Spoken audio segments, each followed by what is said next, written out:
everybody. Today I would like to give some demonstrations on the lessons circular motion and rotational motion. We know the circular motion arises from a translatory motion only. Circular motion is a typical case arrived from a translatory motion. In a translatory motion, the bodies travel along a straight line with a particular velocity. We call that velocity as linear velocity. When the direction of the linear velocity changes at every point or at every moment, then we will get the circular motion.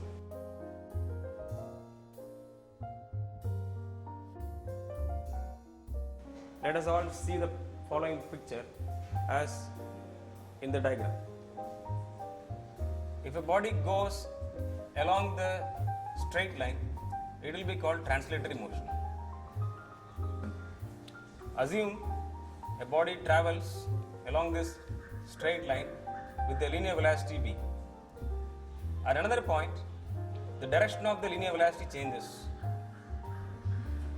It is given by v plus delta v. Why this delta v is given? Because the direction is changed now. But the magnitude of these two will remain the same in circular motion. Like that, when the direction of the linear velocity changes at every point, then we will get a typical circular motion.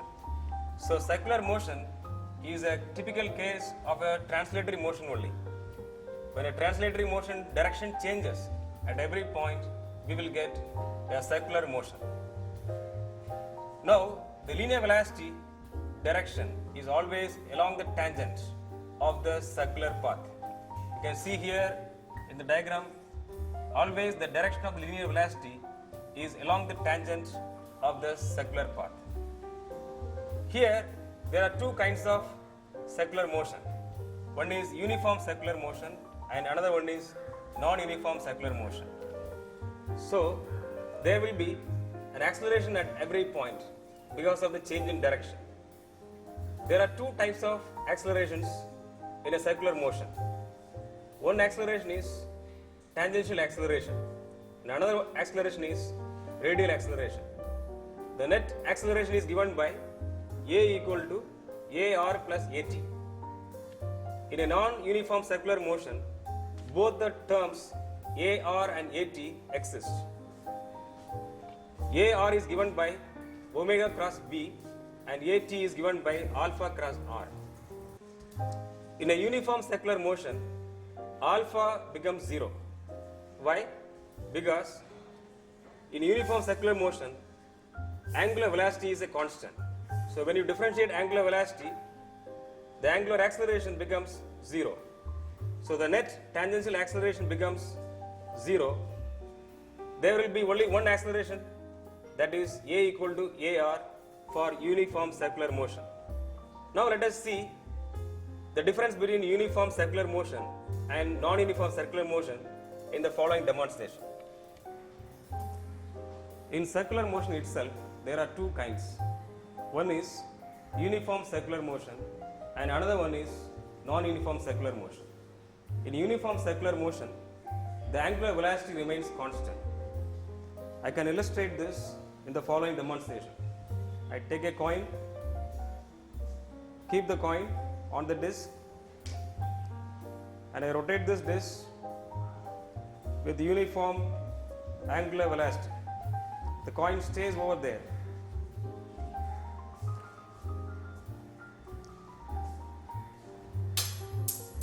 When the coin flies off, the uniform circular motion is changed into non-uniform circular motion. The coin flies off. A very important condition you must note in this is the coin flies off in which direction? The coin flies off in the tangential direction. If you see one more time closer, it is not going away towards the center or outside the center. It goes towards the tangent. You can see one more time. It goes always along the tangent. For any circular motion, there is a need for a centripetal force. What is centripetal force? It is the force acting towards the center along the radius. When I rotate this disc, the coin stays over there. The source for the centripetal force is given by the friction between the coin and the disc.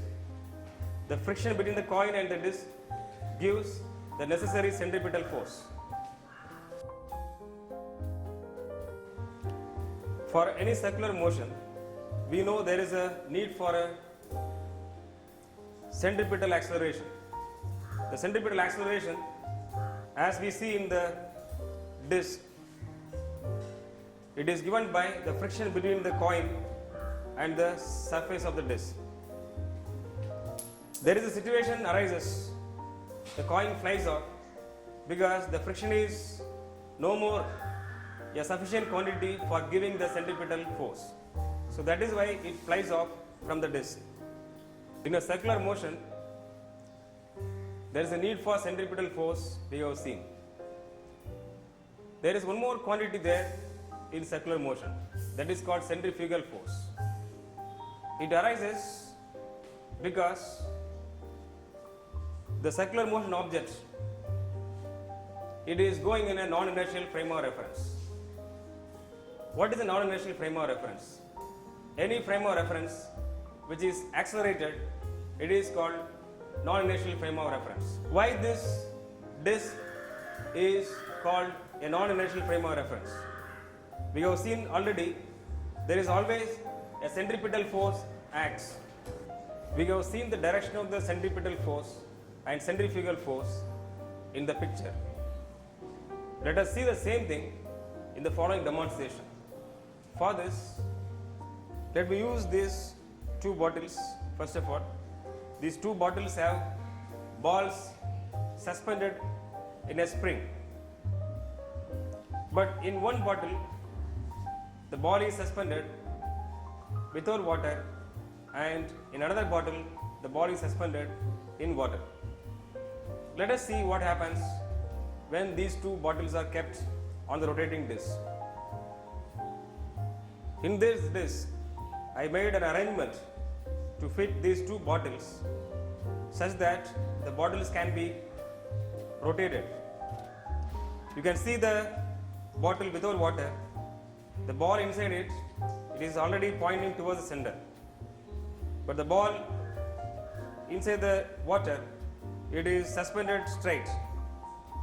Now let us see what happens for these two balls when the disc is rotated.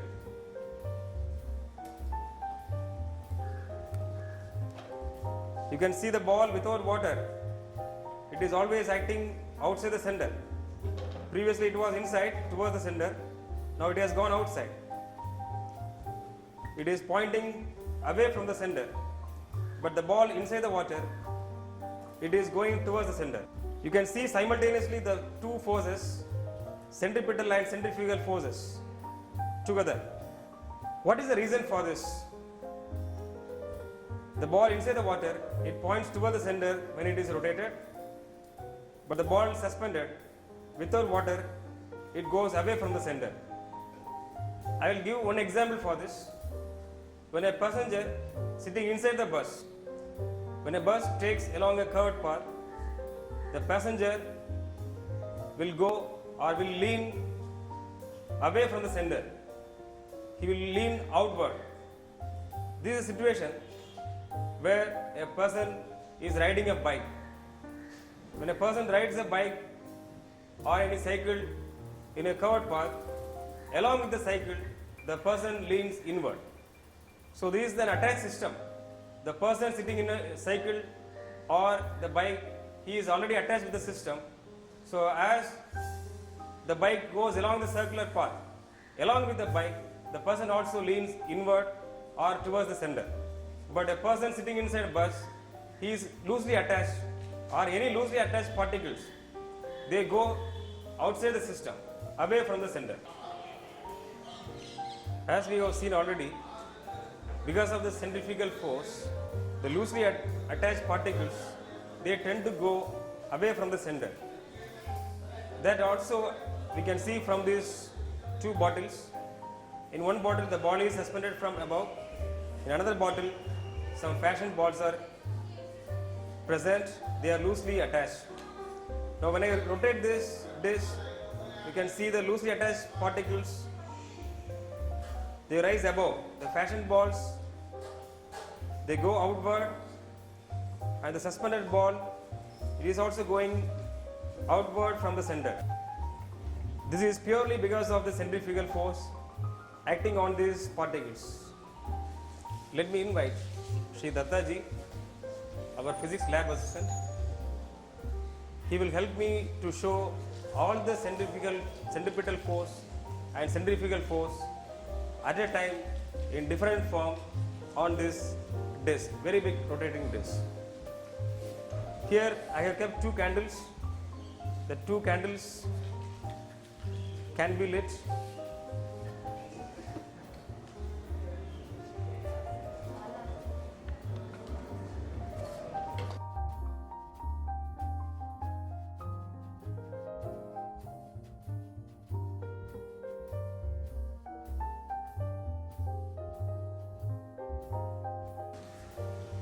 We can see the visual effects of centripetal force and centrifugal force using all these materials. You can see the candle flames, they just bend inward. When it is rotated a little fast, you can see it very clearly that the flames are bent inward. Slow. This is a good visual treat for understanding the centripetal force and centrifugal force concepts. Let us see the need for banging of rods using the circular motion concept. We can easily understand the banging of rod concept using this demonstration. Here I have made an arrangement that the lower vessel is very flat and the other vessel has more curvature. The meaning is it is very similar to a rod with more angle of banging. Another vessel, that is a very small vessel kept inside, it has still more angle of banging. Now when we perform this rotation on this entire system, we can see a coin kept on the flat vessel, it flies off immediately because only friction is the cause for the centripetal force. There is no angle of banging for this. So any vehicle going along the curved road without angle of banging, there is a possibility of skidding of the vehicle. And the second vessel with less angle of banging, the marble rotating inside, it goes with very high speed, but it cannot tolerate after a particular limit and it flies off again. But the innermost vessel which contains the marbles, they go on rotating very fast. Even if you rotate very fast, the marbles, they never come out of the vessel. The reason is the innermost vessel which is banked with more angle, so the particles or anything, any vehicles which is going in a more banked road, which cannot be skidded at any cost. The velocity can be increased if the banking is provided more. We know in some fun fair, a motorist can go inside the death well without falling. Let us have some fun using the same concept of centripetal force. A ball I have taken, I keep the ball here and keep the globe type vessel over that. I want to take the ball inside the vessel. How it can be done? When I rotate this vessel, because of the action of centripetal force, the ball goes inside and it comes towards the middle of the globe, where the centripetal force will be more. Let us see how it happens.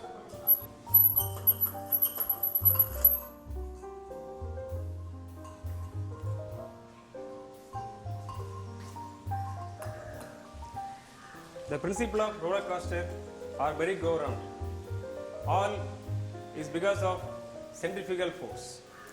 To demonstrate that, I have taken water in a plastic container. The string I attach will give the tension, and the tension gives the necessary centripetal force. When it is rotated in a vertical circle, because of the centrifugal force acting on this water, even at the highest point, water does not spill out. We can experience that a person sitting in a roller coaster will not fall down even at the highest point when it goes in a vertical circle.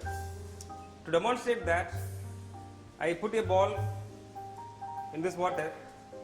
Now I rotate this vessel in a vertical circle. Just see whether the ball or water comes downward.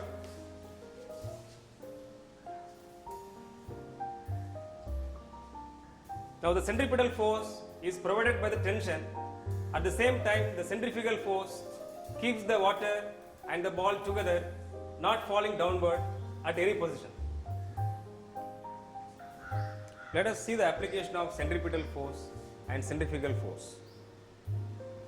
A lighter object like this paper can be used for cutting a harder object by the application of centripetal force. More the centripetal force, more centrifugal force will be acted on the same particle. Centripetal force and centrifugal force, they are equal and opposite. Here I have taken a paper of this shape and attached at the center of a motor. Now the paper is shrunken. If the motor is rotating, because of the centripetal force and centrifugal force, just see the action of this paper.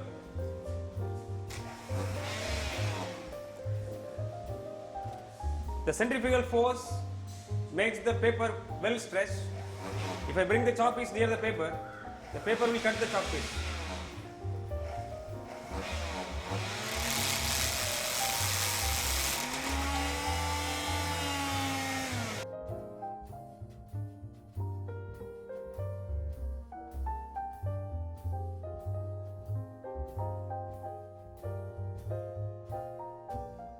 Now let us see some concepts of rotational motion. For any rotational motion, one of the very important parameters required is called torque. A torque is a similar quantity as that of a force. Force we need for translatory motion. Likewise, torque we need for rotational motion. What is torque? Torque is also called moment of force. It is nothing but the turning effect of a force. What is moment of force? The turning effect of a force is called moment of force. It is also called torque. It is given by this formula, tau equal to R cross F. It is a vector quantity. It has direction as well as magnitude. I can explain the direction of this torque and variation of this R and F in the following demonstrations. For this, I have taken this rotating disc. This vector is called R. It is from the center of this disc. And the weight suspended here, it will be called the force. We know F equal to mg. So here, because of this force and this vector R, this disc will rotate in a particular direction. You can see the direction of rotation. The direction of rotation is like this, anti-clockwise, and the torque direction can be found using the thumb rule. The direction of the thumb gives the direction of torque. And if the direction of R is changed like this, here the direction of R is changed. When R changes, the direction of rotation also changes.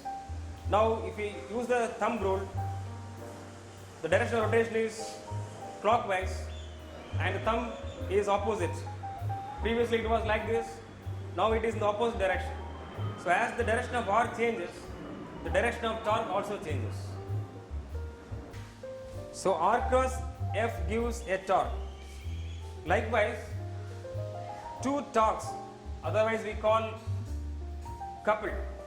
A couple also produces a turning effect. Couple also produces a torque. Here R and F and R and F, two R cross F there. Here a torque, we have seen the direction of torque, it is anti-clockwise, and here for this the direction of torque is clockwise. The two torque now balances, there is no rotation.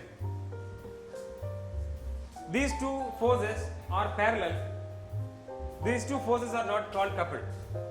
When these two forces act on opposite direction, they form a couple and there will be rotation. So here the very important thing I want to illustrate is two equal and opposite forces, they form a couple, and the couple also leads a rotational motion for this system. In the formula of torque, there are two very important factors there, R and F. Let us see the variation of this R and F on this torque. How this R and F affects the value of this torque. For this, I have taken a system like this. It's a very well known system, cycle wheel. I have attached two masses. One mass is attached on the axis where the radius is very less, and another mass is attached at the rim where the radius is more. Here the radius is more and here the radius is less. When there is less radius, there will be more force for the rotation, because the system needs a particular torque for the rotation. Torque is same only, but depends upon the value of R, the value of F also changes. Here this R is less, so let us see how much force we got to apply to rotate this system. I have some weights, I add these weights, 10 grams, 12 grams, I remove some 6 and add 10, the total weight is now 14 gram weight. It started rotating little bit. I add 20 more grams by removing 10 grams.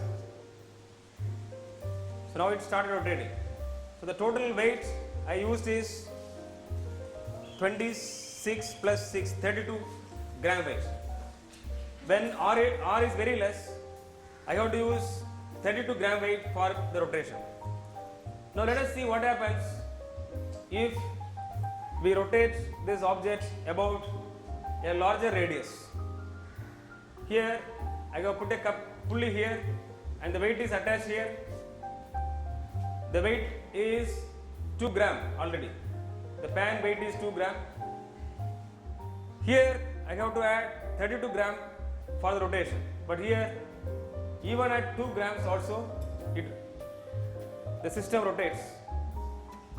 I have not added any weight, but using that 2 gram weight the system rotates because the radius is more. So when the radius is more, there is a need for less force for the rotation. So this experiment clearly illustrates the relation between R and F for this torque. In rotational motion, one of the very important quantity we must know is moment of inertia. What is moment of inertia? Moment of inertia is the rotational inertia of any system which is going to be rotated. If you want to rotate a system, we have to apply a torque, and the torque depends upon how much moment of inertia this body has. The moment of inertia term is equivalent to mass in translatory motion. If you want to move a body along a straight line, we have to apply a force. The force depends upon the mass of the body or the inertia of the body. For any rotational motion, the moment of inertia is a very important quantity we must know. What is moment of inertia? It is algebraic sum of the product of mass and square of the distance from the axis of rotation. As this r value is more, then the moment of inertia will be more, even if the masses remain the same. When you distribute the masses at more distance, then the moment of inertia of the body increases. The moment of inertia of the body decreases as the masses are distributed in a closer distance. Shall we see the demonstration of this moment of inertia with the variation of this r? Here I have taken a system wherein a disk on which some masses are kept. I can change the distance of this mass, okay, by moving this at different places.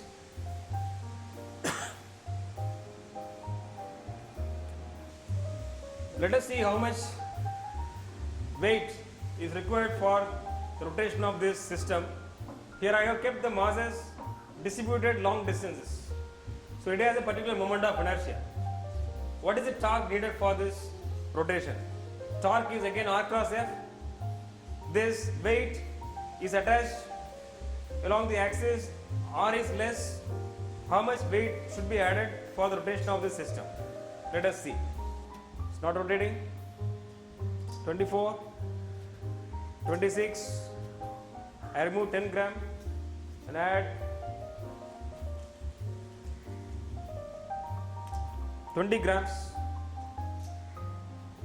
Not rotating. I add still 10 more gram. Not rotating. I remove 10 gram. Again I add 20 grams.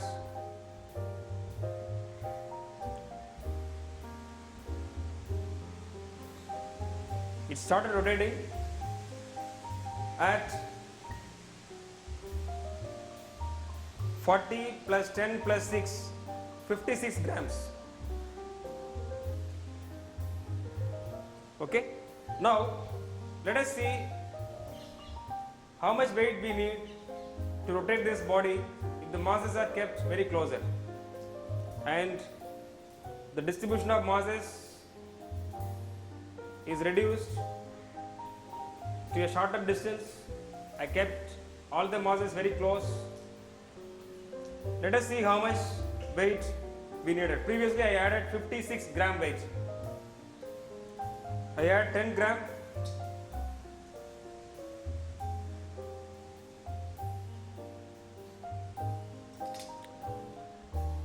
$20 gram.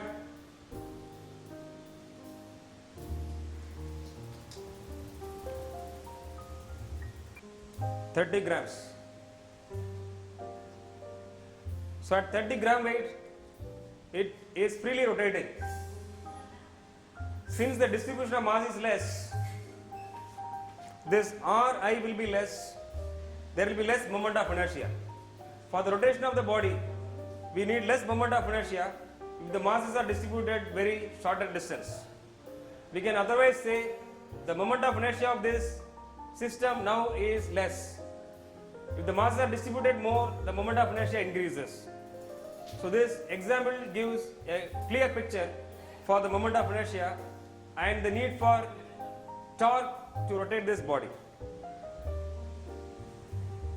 A very similar demonstration as that of the previous demonstration can be explained using this cycle spokes experiment. Here I have taken a set of cycle spokes arranged like this and some clays are attached so that I can move the clays and vary the distance r. Here I have distributed the clays at larger distances so that using the formula for moment of inertia we can come to know that the moment of inertia is more for the system. So what is the torque needed for the rotation? I added 10 gram weight, it started rotating.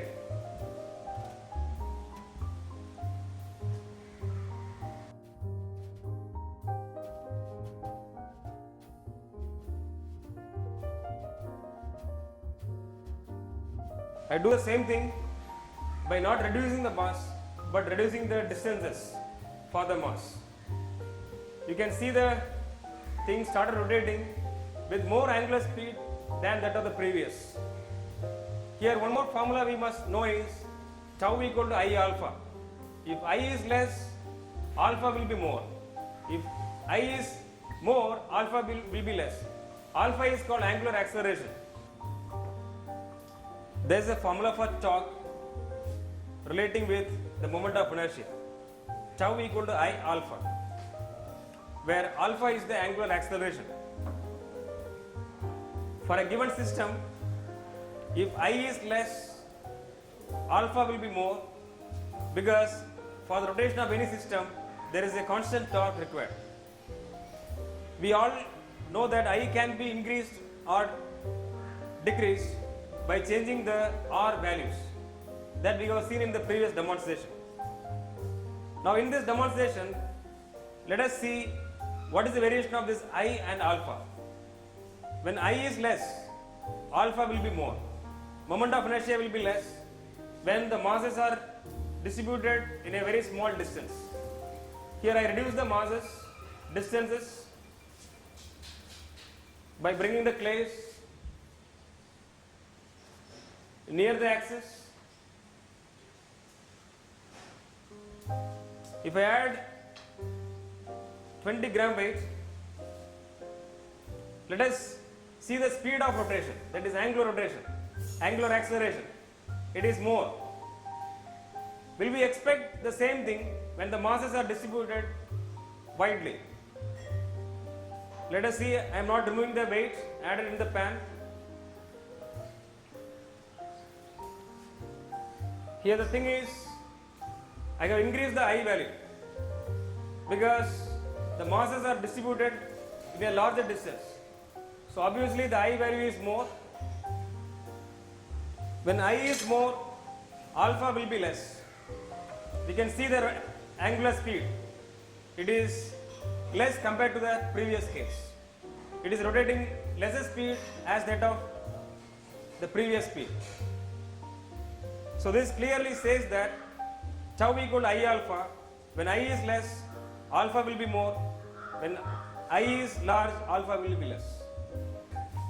Friends, I hope that all of you have enjoyed using all these demonstrations. Physics learning can be made very easy by doing such activities and demonstrations. Let us all start doing some activity based studies at your home so that you can learn physics, you can understand physics in a better way than we expect from teachers only teaching. I would like to thank Mr. Dattaji, and who is always helpful for preparing this demonstration in a better way, and he is a moral support for me also. Thank you once again, thank you all.